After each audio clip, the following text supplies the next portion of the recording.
Hey friends, man, do we have a lot to talk about today. We've got our all things living stones with the roofing issue that we had and so much activity happening right now, including our grand opening, which is coming up Sunday.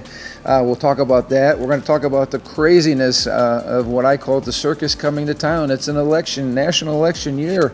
And my goodness, so much going on in the news to talk about. An attempted assassination of our former president, a new leader in the White House.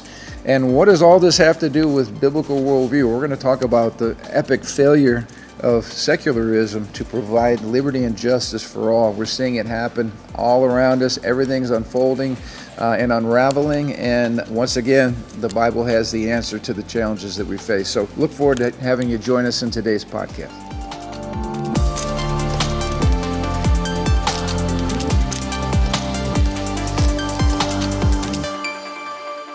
Hey, welcome to the Ron Johnson Discipleship Podcast. Thanks so much for joining us today. And man, have things been happening. We got a lot to talk to you about. In fact, as you notice, we are in a different studio. You'll probably hear some background noise happening because there's some painting, sanding. We got work going on at the overpass over there. And anyway. But it's all good. Hope you can hear us. Matthew has engineered this to perfection, and we know this is going to be awesome. Yeah. So let's talk a little bit about bring everybody up to speed. You probably saw my video that I did earlier in the week just to let people know. I think I always joke around in the pulpit. Don't ask the church if we're going to be meeting due to inclement weather because we both live close. We can get here. The doors will be open. I think this was the first time we had to cancel a Sunday morning service. That's probably in my lifetime at Living Stones. I can't think of a time when we've ever canceled a Sunday service. It would have been rare. Yeah. So that was a history-making moment in and of itself. But we had no choice because obviously you guys have been made aware. We got news on Saturday night, or almost watched it happen live. The roof kind of fold up over our youth facility. And forced us to have to make a quick pivot. But this Sunday, just to make that clear, this Sunday, grand opening, we're incredibly excited that's still happening. But needless to say, probably the biggest understatement, there have been a lot of moving pieces around here since Saturday night. A lot of literal moving pieces. Yeah, Saturday we had our amazing open house. So many of you guys came out to that. Awesome. About 1,000 people come through. It was great. Just for everyone to enjoy the blessings and the faithfulness of God and faithfulness of you guys and so into this building, touch and feel and be able to feel this new building. And then that night, that night we're prepping for the now celebration the next day. So we have a few people, making some lots of desserts, balloons, just getting everything all ready. I was home, ready to go to bed, getting ready for our now celebrations. Around 8:30 at night, I got a call. And I was like, I couldn't believe it. It's just like when you first heard it, you're like, what? Of all the timing, drove out here and then we saw what happened to our youth room, which basically the roof, for those who don't know, the roof caved in, collapsed, or something like that. Not exactly sure what happened, but there was almost like a party in the parking lot that day, right? I think everyone came out. A lot of our church family came out, as word spread, Yeah, and so that happened, and then quickly we had to pivot on Sunday and figure out what's going on Sunday because of safety issue. That whole side of the building, we didn't have power. Well, that's the number one thing. We don't have power, so we couldn't use it. But you and I were talking about how thankful we are for a couple of different reasons, just for the timing of what happened. When you said timing, that word really jumped out in my heart, even as you said it, because we've seen just the hand of God, the blessing of God, the favor of God, protection of God over our church family. This building is a beehive of activity, which is why we had to expand, as everybody knows. So we have Monday night youth and Tuesday night youth and Wednesday nights worship team practice and Thursday night celebrate recovery. And that's just, depending on what time of year, life groups could be meeting, different Sunday morning children's ministry. Sunday morning, yeah. So, just a lot of busyness, and for the fact that it happened when it happened is just, again, a sign of God's mercy. So we just want to say again, we're thanking the Lord. This is all going to turn out for for His glory and for our good, and we're confident of that. But just working through a lot of the details and craziness of adjusting right now. And I just want to say too, we had this massive celebration planned in our last Sunday in our old facility, which we're calling the chapel now. And there's a lot of bittersweet memories for many of us that have been around at Livingstone's for a long time, just because people were married in there. We had all kinds of definitive moments, memories that took place in that facility. And it's good, to pause, to celebrate, to rejoice, to be thankful for the season. Yeah. Of course, we're stepping into a brand new season this Sunday. But I think there was a little bit of that feeling of lack, maybe the best word, lack of closure. Yeah, that's a good way to say it. Yeah, and again, we're going to keep making memories in that building, right. But just the sentimental pausing to remember, of course, got hijacked. So we're going to have to work through that and process through that. But again, compared to what could have been, what it is a time of celebration and rejoicing. Right. So, let's encourage everybody to come out today, because Thursday, 11 o'clock today, we'll be outside doing our ribbon cutting. We've got some city officials, including our mayor, coming in to celebrate with us. Our staff, of course, will be there. A lot of our Livingstone's family will be there, business leaders and community leaders. So we encourage you to come out and be a part of that big celebration. Yeah, the mayor's office actually called and said, hey, we're going to cancel that ribbon cutting event. We're like, no. Our new side was completely unaffected, completely different structure, so we're good to go. Yeah. So our ribbon cutting is on. It's going to be a great time of celebration. Yeah, so come on out. And then, of course, let's talk about Sunday morning. Yeah. 9 o'clock and 11 o'clock. We do encourage you to arrive early, although I will say arrive early for 9 o'clock. Do not arrive early for 11 o'clock, because there will be nowhere for you to park, because we need to get everybody at the 9 o'clock service moving and out of the parking lot before you guys arrive. But we do encourage you, please park in our parking lot, and we will, Pastor Aaron and I and our team, our parking team, and Barbara and our team, we will do our best to make sure everyone has a parking space. We're confident that we're going to have enough space. We'll work it through. This is a troubleshooting time. We're going to figure out how the flow goes, but it's going to be amazing. So please park in our parking lot. Okay, so I shared months ago, and this wasn't rocket science or insightful prophetic discernment here. A lot of it was common sense, because we have a national election coming up. But I said, the circus is coming to town. And so, folks, get ready. And we've really been prepping our people in terms of religious freedom issues and, keeping your businesses open and not participating if there's some, a pandemic that's unleashed by whomever nefarious forces out there, that we're not participating. And of course, a lot of what we shared last time came to be true. So we are a lot more, we're a lot wiser this time around. But nevertheless, it's already, to say that the circus has come to town is an understatement. I mean, with all that has happened the last week on the national scene, it's really stunning. I mean, we talked about an assassination attempt on our former president, which was a miracle in and of itself. We just were talking about the briefing that we saw yesterday, at least snapshots from that, where the Secret Service director just took an absolute beating, as she should, because this was a debacle. And it shows you, again, just the when you push ideology, the DEI stuff and all this, instead of biblical justice, right? Like put the best person, the most qualified person, irregardless of the color of their skin or their gender, put that person in charge. Let's make it based on performance, not on, the fact that you come from a certain place or you're a certain gender.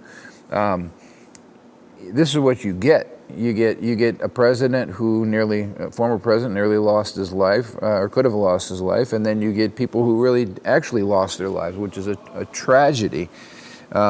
Simply because of obvious things that anybody, if you played paintball, we could have figured out what the strategic place was to guard or protect. I mean, this is not rocket science, but it seems like it was rocket science because there's such absolute failure. So the fact that she stepped down is good, But again, there's a lot deeper stuff going on here. I think most Americans are very, very concerned about the people who are supposed to be protecting, our leaders. Yeah, I just saw clips from that congressional hearing. Yeah. And I couldn't watch the whole thing. I mean, the way how unprepared she was, and have no shame about how unprepared she was to answer those questions. So did you bring the timeline? No, I don't have the timeline. How long has it been? Why don't you have to? Why didn't you prepare for it? It's like coming to take a test and basically didn't study at all, did zero preparation and just walk through. Except this is not in high school. This is like one of the highest offices, one of the most important positions in that federal government. And you're speaking before Congress, which is really the people. You're really held accountable before your bosses, the people. These are elected representative by the people directly. So they were speaking before the people, the citizen of the United States. Well, and this I think is an important point to bring out. In America, we are blessed that we are the bosses. We forget that sometimes, and there are certain parties sometimes we don't feel like it. that emphasize big government that basically remind us that we're peons and that they're really the important people. But that's not the way this works. And so a constitutional republic with elected officials who are representing us, when you don't show up or you stonewall or you don't give any answers or you give the same lame answer, the FBI it's under investigation. I'm not able to talk about it. It's like, I think after a while we just get sick of this because there's no respect for our system, there's no respect for the people, and there's no integrity at all. And there's no accountability, which I think a lot of Americans get really frustrated with. I mean, I am. It's like, whoever is going to go to jail over this stuff? I'm still frustrated over the whole COVID thing and why we haven't had people imprisoned for the loss of life and the lying, the blatant lying and just deception that took place. I mean, I think that's the biggest thing. We talk about justice. There is no justice right now. There's a two-tiered system of justice for sure. There is no justice for some of these folks who have done what they've done, and it's frustrating. Well, and I look at this, and I'm like, how did she, first of all, get hired? Why wasn't she fired? Because she ended up resigning, but she wasn't fired. By that level of competency I saw and the lack of ownership, I'm just like, any organization, how they see that as a frontline employee, they should have fired her. And what kind of culture or what kind of atmosphere produced this type of person to be elevated to the highest position? So it just speaks to the whole organization, the whole regime, to say what is wrong with the organization in which someone like this can get to this place. Be prepared for the meeting at a minimum. Be prepared. Unless you just stonewall or hiding something, which leads that's a distinct possibility. Well, we've seen this during this whole administration on their appointments. We've watched the videos where someone gets appointed to some big time job and then they start asking them the credentials. They start asking them basic questions. I saw one that was an aviation related appointment. They were asking basic questions that any pilot would know. And this person that's in charge of that area couldn't answer any of the questions, but they got put there because they're a female or because they're a certain race or because they're gay or whatever the situation is. But they're not, the point is they're not qualified and they shouldn't be in those positions. And yet we see this over and over again, which puts, public health and safety at tremendous risk when nobody knows what the heck's going on. Yeah, at that level of position, you cannot put someone who's unqualified. Now, the other possibility is she's taking one for the team, which opens the door to a whole conspiracy idea that other people on the internet have talked about. But whether that's not the case, this is a major issue that is probably covered up by the fact that Kamala Harris now is the presumptive Democrat nominee. But I feel like this issue of the assassination and the whole Secret Service is not talked about, is not researched about enough because there's so much going on. Yeah, that was the last news cycle. Yeah. And that's scary as well because again, there's serious stuff going on.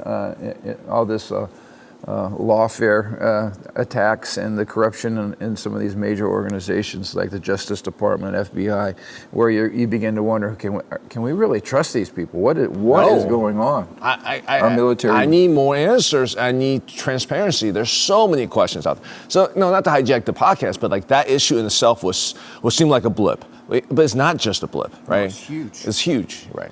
And hopefully, again, this is why when there's so much corruption in an election, instead of just, we made an idol out of it, and we made an idol out of power, and we talked about why that happens when you reject God and you don't honor the Lord and you don't put things in proper perspective.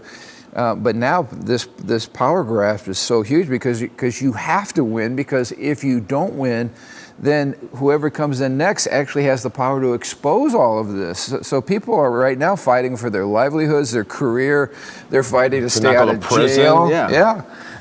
That's what corruption does. But that's what I felt when I saw the hearing yesterday. Is here's a person standing before this congressional delegates, and there is zero fear in her to be held accountable. There's zero fear because the Congress is not going to put her in jail per se. But there's no fear of God. There's no fear that there is somebody who knows everything and is going to judge us one day by what we do. That is a scary place to be, in which everything's politics. Everything is about power. It's about if I can win over you, or I can manipulate you, or I can pull one over you. Not that there's a transcendent force beyond it all who sees everything, and one day he's going to say, no, you are evil, and you're going to be judged for that. There's no sense of that at all. And that's a scary place to be. I felt that watching the hearing yesterday, or 2 days ago. When justice is not preserved by the people who are empowered to preserve it, right, that have godly authority, then people take things into their own hands. You know, I was just reading in the Bible this morning in my normal Bible reading plan about Jeroboam and Rehoboam. You know, the people came to Rehoboam and they said, hey, you know, your dad taxed us to death. We're suffocating. Give us justice. And Rehoboam made a bad executive decision. Instead of going to the seasoned wise rulers, he went to his peers, to the guys he grew up with. And they saw it as a power struggle, an image thing. They said, oh, you tell him, if you think my dad was bad, where do you deal with me, right? And then what he did is, after everybody revolted, he sent one of his powerful leaders to go bring order. And the people stoned him. They said, we're not listening to you. You could care less about us. And then they went home, and everybody basically tended to their own house. In other words, they said, look, we can't trust government to take care of us, and you're not our leader. And then when the guy came to enforce them, oh, you're going to follow the leader, they took justice into their own hands. That's what happens when you have terrible leadership and no accountability and no justice, is violence erupts. And I'm concerned, again, we're at that point in America when you wonder, okay, what's going to be the powder keg that gets, ignited this election cycle? Yeah. And again, this is the point. Bad government creates all kinds of lawlessness in the land, because people, good law-abiding citizens trying to do the right thing, look at the system and go, you know what, this is a sham. Right. And I'm going to have to protect my family, pay for my family, provide for my family, keep my own family safe, because no one else is going to do it. No one else is playing by the rules that they put together. So why am I staying within the lines? If everyone else is breaking the lines blatantly and there is no accountability, and when I stay within the lines, I'm in a competitive disadvantage. That's what a lot of Americans are thinking. There's two tiers of justice, so there is no justice, in other words. Well, again, we had the J6 people who again, most of which were absolutely peaceful and not breaking the law, and didn't go to Washington to break the law. We still have the whole shroud of secrecy surrounding all of that, because Pelosi set up that committee that did not have equal representation on the committee. And then we had the whole Capitol was just invaded by a bunch of folks who are the pro-Palestinians who are protesting Netanyahu being in town. And I don't know that any of those people are going to be put in jail. And they came in and disrupted, literally took over the whole Capitol. So anyway, that's what I'm talking about. It's like, okay, how come they're not treated the same if there's a violation of the law? And we see this everywhere. Right. Everywhere. So anyway, deeply disturbing. We're going to introduce a new book today, which I'm very excited about, because I'm a Doug Wilson fan in terms of I like his sarcasm. He is incredibly bright, incredibly well-trained, well-read. He's a pastor. He's an author. He is a reformer, and he writes on things that you and I like talking about. So some of you were asking, where are we going next? We just got done with the Jonathan Cahn book. We've had Eric Metaxas' book. We got a lot of different books that we use kind of as a jumping off point. This is a book called Mere Christendom by Doug Wilson, Mere Christendom. Now, I have to warn you, Doug is well read, so he does use big words and refers to things that you and I, most of us, have probably not read. Yep. But that's a challenge to me, to be better read and to learn big words and what they mean. But he's also a very funny writer. And I want to introduce him to you all today if you've not read him. The first chapter in this book is called The Wickedness of Secularism. And secularism, he says, is simply the idea that for a society to function as a coherent unit without any kind of reference to God. So we can basically do our business in public life, anywhere in public life, without any reference to God Almighty. And I think we've already highlighted, even on our podcast today, why this is not working not working at all. Right. He says it is the idea that we can understand what human rights are without knowing what a human being actually is. Now, the reason I love him and some of these statements, these pithy statements that he makes, is this is so profound.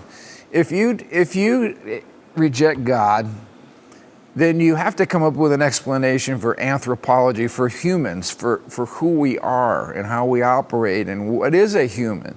And how can you talk about human rights if you can't even define what a human is? And we have a situation now where we can't even define what a gender is or what a male or female is. So it's ludicrous, again, to talk about deeper issues like human rights if your worldview does not support a human. Or give you any definition as to what a human is or why humans should even have rights in the first place. Mm-hmm. So we get back just to this massive worldview issue about secularism. I also love this point. He brought out what Martin Luther said one time that is often used to kind of silence people like us, that it's better to be ruled by a wise Turk, again, a non-Christian, than to be governed by an incompetent Christian. And I think we all, so we get into even the debate right now between Harris and Trump, at least if Harris is going to be the nominee, we'll find out. And people would say, well, Donald Trump is not a pastor. Don't try to turn him into, he's not your pastor. So don't try to put, qualifications on Donald Trump that you would put on your pastor. And again, there's an element of truth there. We get it. Politics is not just a Christian activity, right? It's a pluralistic society, et cetera, et cetera. And so if you can have a wise person who's not a Christian leading you, as opposed to a mediocre person who is a Christian, go with the wise Turk. But it's kind of a false setup, because what we should be wanting is a wise Christian leading us.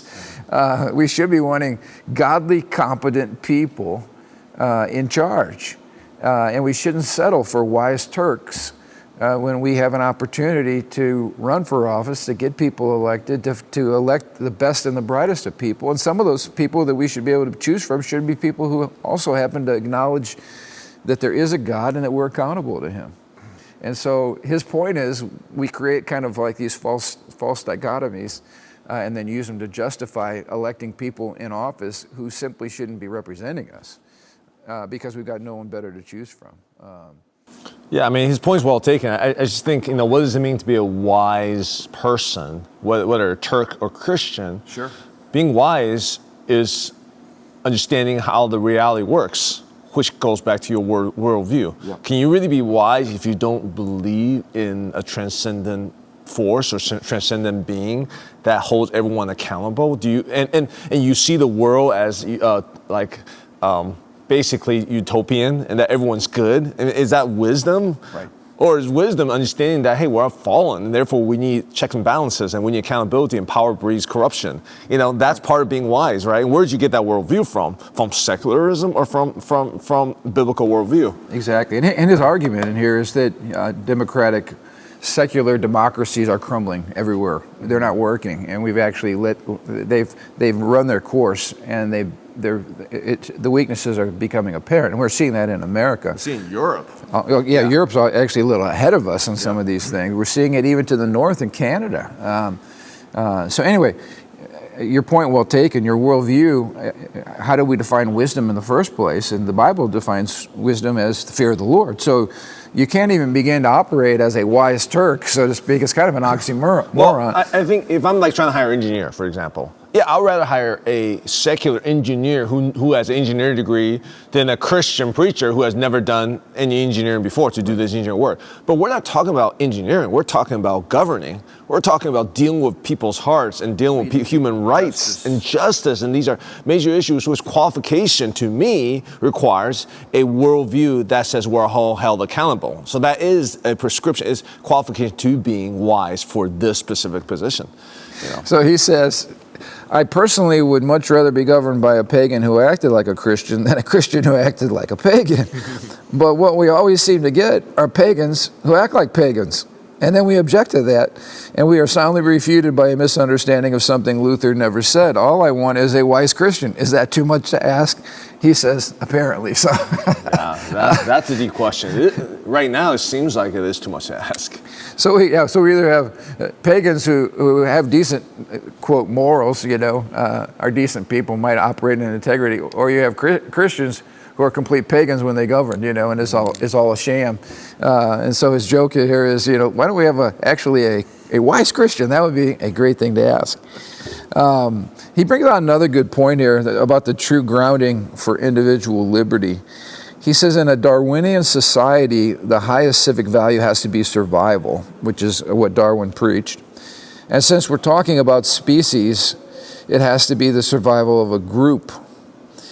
There's therefore no theoretical ground for our secularist rulers to value individual liberty. Let's talk about that a little bit. We like to say that you have to have an explanation of origins if you reject God. So the secularist has to believe in evolution. Of course, evolution is all about survival, and survival is all about species and all about groups. And that's exactly what we see in identity politics right now.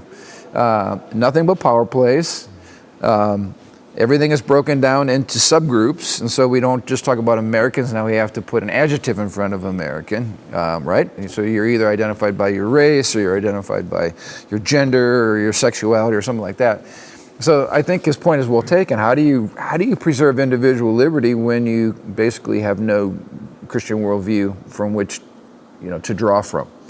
And the answer is you really don't. And it really does become, are you a D or are you an R? Are you a Trump hater or are you a Trump supporter? Are you a black American, a white American, an Asian American, a brown American? Everything is identity-based politics. And so your liberties are not individual liberties, they're really like group liberties. And they're given by whatever the political regime happens to be in charge. And so I think, again, from the very foundation of worldview, we're in trouble if all we have is secularism. He says the true ground of individual liberty is not the recognition that individuals will live forever, and in a way that the current regime will not. In order for genuine liberty to be extended to non-Christians, it's essential that non-Christians not be allowed to define genuine liberty. So again, I love that. If you have no foundation for justice and liberty, you're going to be a terrible dispenser of liberty. And we just highlighted all this in the dual system of justice, which is becoming more and more apparent. And it never was that way in America, or at least it wasn't that way to the degree it is now. So I think this is a fundamental worldview flaw that's being exposed by secularists who really talk a lot about liberty but have no foundation for it. He says the blind should not lead the blind, and here's a great point. The public square cannot be neutral. If Jesus is Lord, then Caesar isn't. If Jesus is Lord, the liberties of those who don't believe in him are far more secure than the liberties of everybody in the hands of Caesar, who answers to no one above him. And I think that's, again, something we have tried to trumpet in this broadcast over and over again, is the secure basis for our liberties is that they come from God. And right now we have a federal government in America, a secular democracy that is not subject to anyone other than the other party who might come into power and then try to impose their punishments or whatever on them. But there is no fear of God. There is no appeal to God. There's no acknowledgement of God. And if your government does not have a source of authority above it, then it becomes its own authority. And when it becomes its own authority, then it has no accountability. It can do whatever it wants, and that's when you start getting into massive government overreach. And I think that's where we are in America today. Massive government overreach on every dimension. Let's hit this again. The public square cannot be neutral. If Jesus is Lord, then Caesar isn't. Yeah. That has radical consequences. And that's why I think the whole claim about Christian nationalism and all this stuff, they're trying to get it to stick. And they're throwing it out there because they're really afraid of people who believe that Jesus is Lord of everything, including government, which I'm one of those. Well, let's talk about a tough topic here, which is populism, right? Donald Trump and J.D. Vance, and what's happening in Europe, there's like a populist revolution. Now, if I were to pick oligarchy or populism, in general, I would pick populism. I want small individual people. It's not small, but individuals with liberties and voting and to make their choices versus a small group of elitists who wish power concentration. But even in that perspective, populism out of control and populism without God is a scary place. Just ask the French Revolution. Right. It devolves into somewhere else dark, as we've seen in some of the socialistic revolutions. It started out as semi-populism-ish and devolved into basic oligarchy again. A bunch of small people. So the fork in the road, the globalists are pushing the whole one world governing system. Concentration power, a small group of people. Which is totalitarianism. Yeah. And then you got the populism, which again, a lot of Christians I think feel, because it's like, wait a minute, how come we're not taking care of Americans? Why are we not? Two-tier justice. We want justice, right? Justice. And what about the little guy? Yeah. But as you said, if that's not rooted in biblical justice and an understanding of a Christian worldview, then you hear this a lot regarding Trump supporters. You're all fascists. And I think people look at the videos of Hitler when he's drawing these big crowds and everybody's chanting, and we got the swastika, and they're saying, hey, oh my gosh, there's more than 3 people at a political rally. We must have a fascist leader being raised up. And again, it's not true. And we talked in the last podcast about how a lot of that language leads to violence and craziness. But you can see the fork in the road apart from Christ, because you're exactly right. Populism can lead to as much violence as the other side, or as much chaos, or as much overreach. We've seen it historically. If populism is not rooted in some type of transcendent value. Again, why do I like populism right now? It's because populism says we're going to divide the power. Why do I think dividing power is good? It's because I think human beings we all have sinned and fallen short of the glory of God. It's a biblical principle that tells me that I don't want power concentrated. Right. I want more people who have voice and check and balances, which is the principle found in our Constitution. Where do I get that idea? From the scriptures. The Bible, yeah. So populism, it can't itself be just the bottom line. Populism has to be held by some biblical worldview. So secularism could invade oligarchy, which is what America is right now, as well as it can invade populism. So we got to take a step even beyond that. Like people say, do you support Donald Trump? I'm a Trump supporter, or you're a Harris supporter, or whatever it is. I'm like, no. I reject all your arguments. I will vote for the candidate who best support my worldview, who best support my perspective. And why are you so adamant about your worldview? Yeah, because my worldview is transcendent. And your worldview actually leads to freedom and liberty for everybody, my not just for worldview Christians. is not just for 2024. My worldview is from an internal perspective, because Jesus is king. So again, even the who you support thing, I'm like, man, I don't think like that. I will vote for the candidate who both best support me and the perspective I have given and what I would think bring best prosperity. I'm not a fan of anybody. I'm not worshiping any candidate. Again, that goes back to the oligarchy, and it's not even about the people, it's about transcendent principles from the scripture. So this is not a personality cult for us. And as we move into this election, you're basically going to have 2 choices. You're going to have to make a choice. The choice should not be based on personality. The choice should not be based on party. The choice should be based on principle. And the principles are based on the Word of God, because that's the foundation of liberty.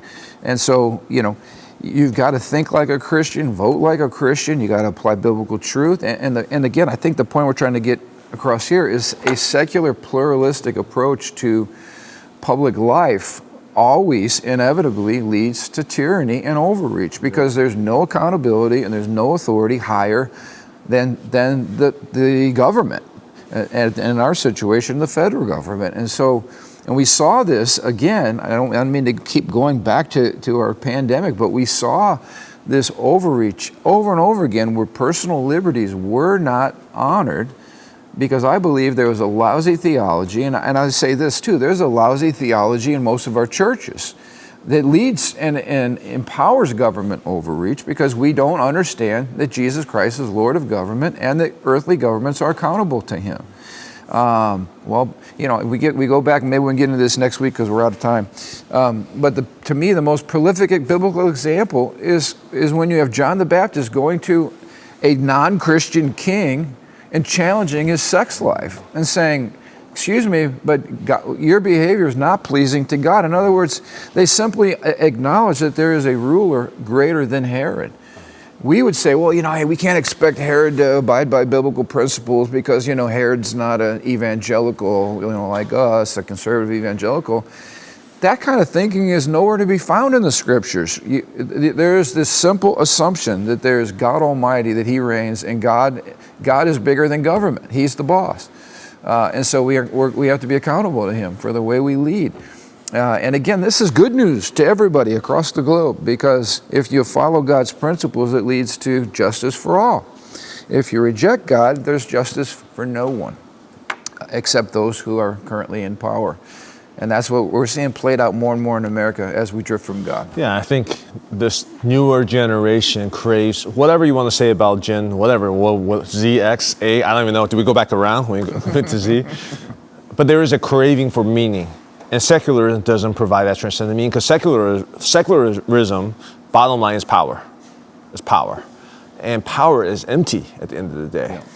And meaning is what people crave. And that's why I think the collapse of a lot of the secularism, religion and government, especially, you know, foreshadowed by a lot of what's happening in Europe today. Yeah. They're feeling, they're sensing that elitism is not working, but they're going to populism, but not just populism. Populism founded by a lot of religion.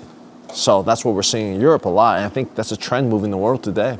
Well, and what many are calling a coup makes this come out to be true even in our political system today, when, from what I'm understanding, Biden's staff had no idea what had happened. The 25th Amendment was going to be invoked. There was enough power brokers getting together who were going to agree with that, so we were going to toss him out on the basis of the lack of his cognitive ability. One way or the other, he was going to be gone, and there's a new pawn. There's a new position holder for the party. And this is just raw power. That's all it is, raw power at work, and it's keeping their people in place for this season, whatever it takes, and that should concern us. It happens in all of politics, but we're seeing it on display, particularly right now on the D side of the aisle. But these are the things we have to watch for on both sides of the aisle, because it's what happens when you reject God. So today, 11 o'clock, we hope to see. It's going to be an amazing grand opening, a great celebration, leading to a great weekend of celebration as we kick off our new sanctuary and enjoy our new facility on Sunday. You will not want to miss it. 9 o'clock, 11 o'clock, and we look forward to seeing you. All right, have a great week.